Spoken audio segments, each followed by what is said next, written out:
Lying at the heart of historic Virginia is the red loam county of Albemarle with its picturesque courthouse city of Charlottesville. Nature has smiled on this favored Piedmont section with its fertile rolling hills and its restful landscapes dotted by general farms and orchards of fruit. Cattle pause within these well-watered bounds to be fatted for the market. Below a towering Norwegian pine, sheep graze, and here men whose lives changed history have weaned or slumbered.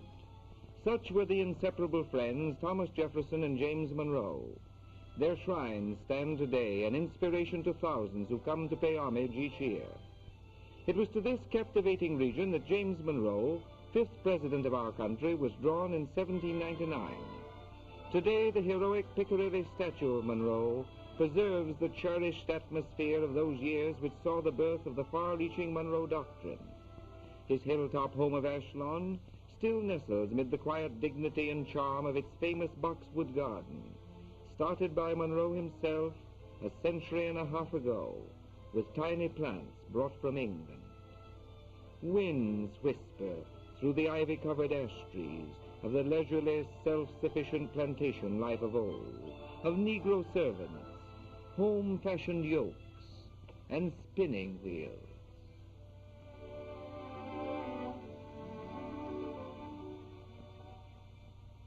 Surrounded by the deep red buds of the Judas tree, Ashlawn, mellowed by passing years and changing owners, has now become a permanent shrine to honor the greatness of its builder. Here today is being recreated Monroe's cabin castle, designed by his close friend Thomas Jefferson, whose home, Monticello, can be seen from the arched doorway of Ashlawn. It, too, stands on a hilltop. Quiet simplicity of white columns against red brickwork marks Monticello as one of the noblest homes ever built by man. Few shrines in America are so much a part of the builder, for Jefferson was more than a founding father of a democratic government, the author of the Declaration of Independence, and a champion of religious freedom. He was an architect, a collector, and an inventor. His famous compass, attached as it was to a weather vane above, could be conveniently read in the ceiling of the east portico of Monticello. Standing 300 feet above any of the surrounding country, Monticello has become world famous. And here the lovely, red-flowering dogwood is the glory of the woods in springtime.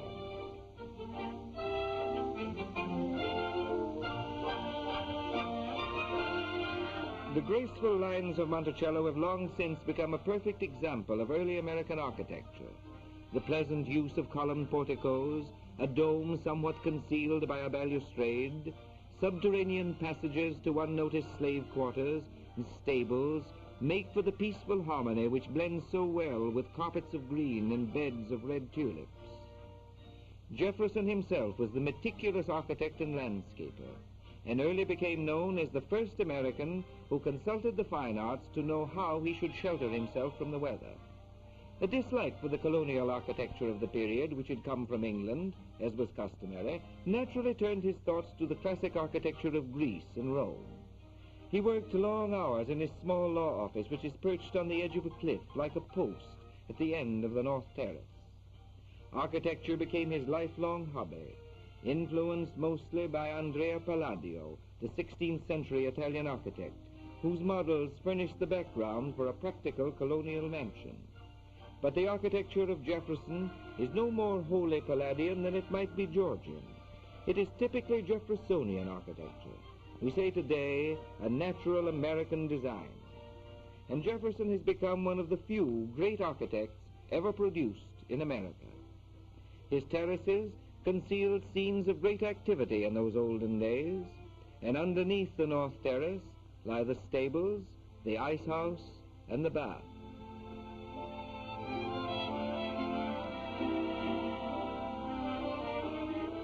Jefferson's life was one of sincere loves, his country, his fellow man, his architecture. But the romantic love which he held for Martha, his fair-complexioned wife, became one of the motivating forces of his life. Quaint Honeymoon Lodge at the end of the South Terrace today symbolizes this devotion.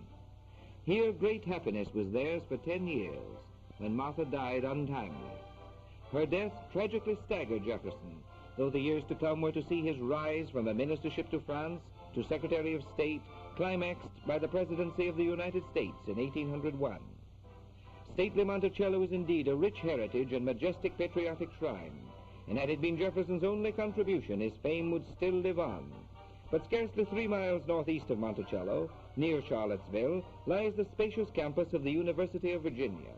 Here Jefferson captured queenly grandeur as he worked out the architectural details for the university. These gave the campus one of the noblest edifices of any institution of learning, the Rotunda.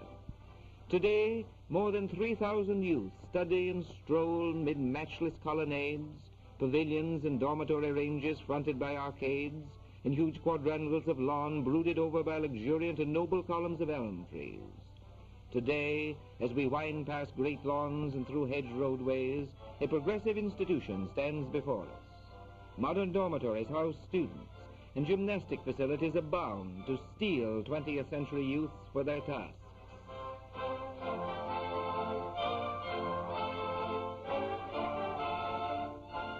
Physics and mechanical laboratories, renowned law and medical schools, libraries, classrooms have expanded to proportions undreamed of by their founder. Jefferson's vision of life, bulwarked by active participation of Monroe and James Madison, has become the ideal atmosphere for scholarship and learning. His tradition is still there, steeped in liberality and the character of the South. The great educational institution founded by Jefferson is truly a permanent living shrine to its far-seeing creator. As it was his earliest concern, so it was his last public interest. Today, he stands in statue guarding the entrance of the rotunda he loved so well. Surely the exalted lives of Monroe and Jefferson live on, as the rich heritage which they left to man is nurtured and guarded on a university campus of such unsurpassed beauty.